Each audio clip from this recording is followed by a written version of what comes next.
That's deep purple, by the way. It is. That's from my. Hey, purple's the best color. That's right. You got it on there. That's Public Service Commissioner DeKeither Stamps of Mississippi Central District.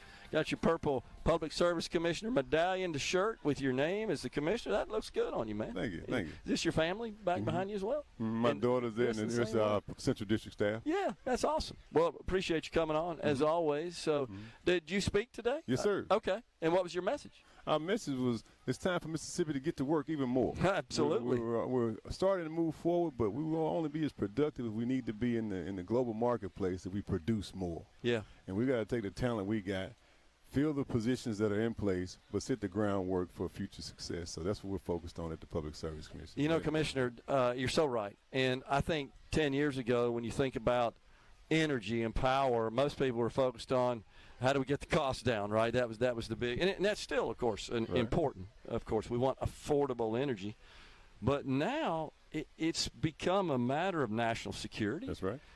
It's become a matter of ensuring economic prosperity. That's right. I mean, it's front and center. It's a critical element of everything in our society, more so today, I think, than ever. That's right. And we're focused on building more generation. And attracting more jobs and building more industry. We set that goal of creating $100 billion of economic development and 100,000 jobs, and we're about a third of the way there, and we're going to keep plugging forward. And the point is, our economic developers, our governor, Mississippi Development Authority, all have to work in concert, of course, with the Public Service Commission, with the energy and utility companies to make all that a reality. It's more of a harmony now. Yeah. We got a good harmony between the governor's office, our office, and everyone in between to move Mississippi forward. You've always shared with me that you're in favor of an all-of-the-above energy strategy, that you think there's a place for all forms of energy, but you've always impressed me as being realistic about what's practical today, where the future leads, and we sort of got to work our way towards some of these renewable energies. They're not a solution today, but they have a place in the overall energy matrix. Yeah, less than 1% of our generation comes from renewables, and I believe that that's probably about what we need to do. Okay. But we need more nuclear. Yeah, I totally agree. You and I have had that discussion. We're vulnerable with 76% of our power coming from natural gas. Yep. We're vulnerable to that whole industry's fluctuations in price and cost. So I'm pushing for more nuclear. We need more partners. Yeah. The regular ratepayers in Mississippi can't afford nuclear, so we need larger customers to help shoulder that burden so that we can build more nuclear generation in Mississippi. Well, the good news, I know you're tracking this, there are numerous announcements across the country of new nuclear projects and new nuclear investments. I caught one, I think I shared with you a couple of weeks ago when you were on. Westinghouse, a name you hadn't heard a lot about, announced 7 new nuclear plants, right? They're going to build in various parts of the country. That's right. So in Entergy, of course, has been a very aggressive partner in building new generation and transmission to accommodate the big AWS project. $2.5 billion they're investing, right? Correct. In new capacity. Haley Fasackerly, the CEO of Entergy, says they're going to increase their output to by about 1.6 gigawatts. They're currently at 4. I think it's the number. Maybe it's 3 is the number, as I recall. And they're going to increase that by 50% in this one big investment they're making. I think the point is we're planning ahead. We're not behind. And you know that in some parts of the country, they kind of got behind the curve, and it's causing some problems. Most definitely. It just takes a prudent and conservative strategy to move forward. We're making some strategic investments all over the state. But my message today was about the Central District. Okay. The Central District is trudging forward. Mississippi, all across Mississippi, you have counties that are competing with each other sometimes, it seems like. That's no longer should be the case. We should no longer be competing with our neighbors. We should be collaborating with our neighbors because the opponent is China for the world GDP. Okay. Specifically in the Central District, Hines, Madison, Rankin County got to work together. Yeah. Because Mississippi is dependent on those 3 counties to push us forward economically, and that's what we're doing. And we're seeing good partnerships and folks working together more so than ever before. Yeah, I mean it's optimistic. And then recently the governor created this I'm gonna call it a task force that consists of industry leaders, utility companies, folks from public service and from the lawmaking sphere as well, all working together just to ensure that Mississippi is planning and is ready for the energy demand of the future. That's right. Mississippi is trudging ahead. We're poised. We got good leadership in place, and we're working together to move the whole economy forward.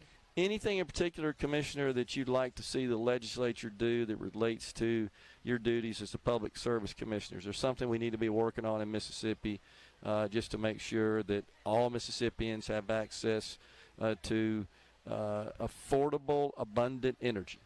Well, one of the things that we can work together and do is not just look for a top-down approach. Work with us so we can work with our mayors, our aldermen, and the boards of supervisors in each one of those House and Senate districts to get them to work together to understand that you don't just wait for the governor to land a big deal in your community. Good point. You must push economic development at the local level, specifically with high-density housing and other low-level economic development to drive and attract higher-level economic development. So everybody must put their hand on the plow and not just lean on the state government to produce economic development. The next phase of economic development must be in concert with local government, and that's going to take collaboration. It's a great point. I just had someone on the C-Spire text line say that where they live, that they've seen some closure of some businesses and that area is in need of new business, new investment, and wanted me to say something to the governor. We just had him on. I saw the text after the governor completed the interview, but my message to the texter was it's got to start at the local level. Well, every elected official must understand that if you're an elected official, you have one major job. Now, you have a lot of small, lower-level jobs. Yeah. But your first and foremost primary job is to increase the value of the dirt you govern. That's absolutely true. Whether you're an alderman, a mayor, a supervisor, a state rep, your number one job is to increase the value of the dirt you govern.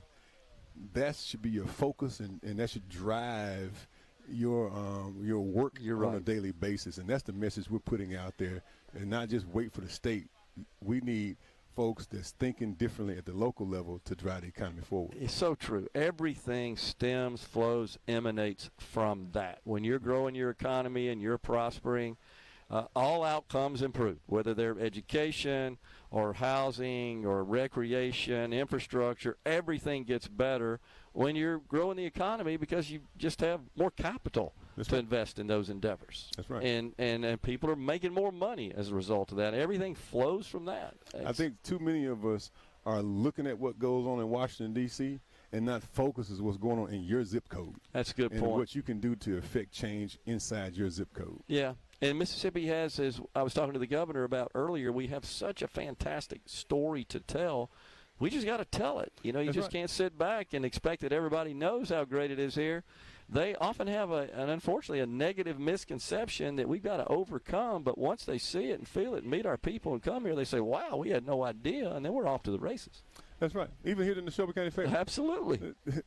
This is a great event. It's always been a great event. Folks are welcoming, but sometimes some people have different conceptions of what it is. And it takes us exposing ourselves to different cultures and different activities and participating and moving forward and not just going back to our dark past, but go to our bright future. Got to focus on the future. It's a what have you done for me lately world, and it should be. We get so consumed with things that happened in the past, and there's nothing we can do about that. You know, there's a lot of things that I wish had never happened here in the state of Mississippi, but they're done. They're in the books. We can't change or fix that, but we can move forward and make everything better, and that's what we ought to be focused on. I've asked you this before. I just want you to share it again with the audiences.